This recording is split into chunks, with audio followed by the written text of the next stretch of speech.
everybody. I hope you're all staying healthy and doing your part by staying at home with your families.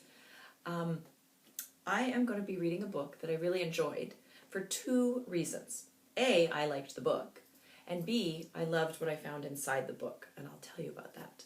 So the book is called Walk on the Wild Side, and it's by an author named Nicholas Oldland. And when I went to go read it, before I read it to you, this is the little post-it note that I found from a student at Glen Eagles who, I'm not sure if you can see that, but it says, "I like this book, you will too," with two big happy faces. I loved that. And I knew right away that it was going to be a good book if somebody from Glen Eagles said it was a good book.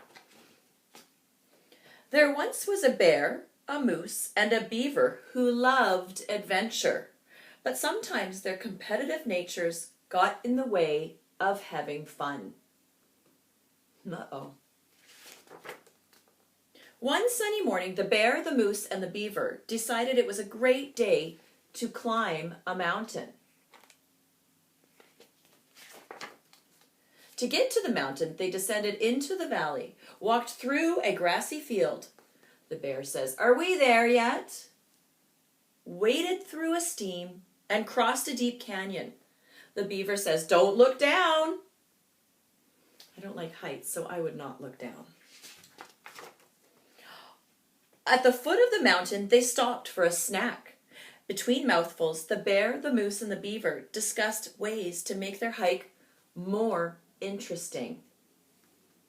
The beaver thought the best way to add some excitement was to make it a race. He says, "I'm number one." Uh-oh.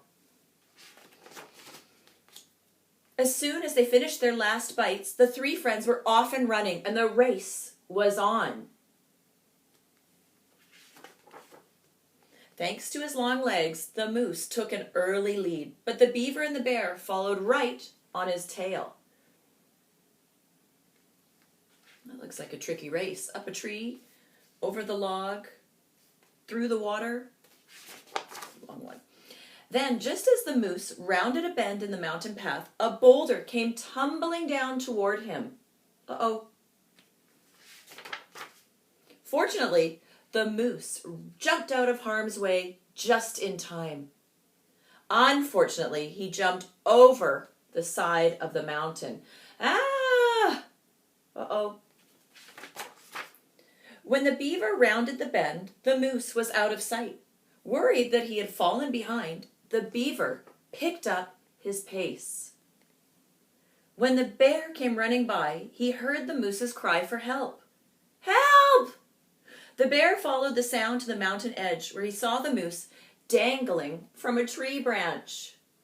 Must be a pretty strong tree branch to hold a moose.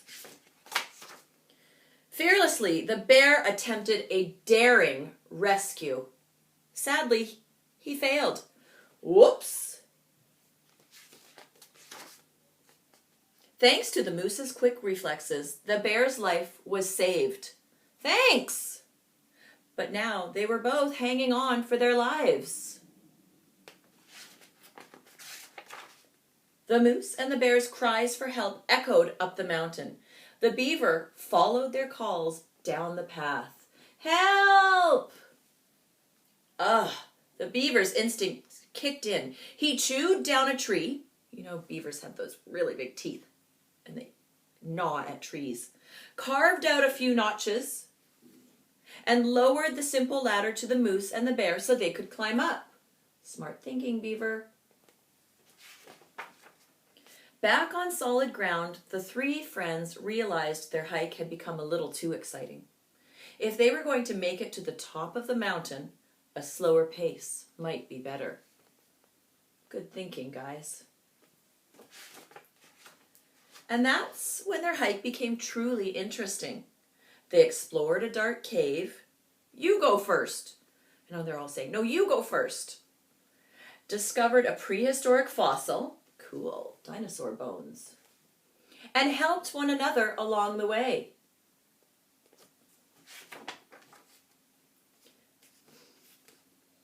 At the end of the day, the bear, the moose, and the beaver agreed that reaching the top of the mountain was great, but enjoying the journey together was even better.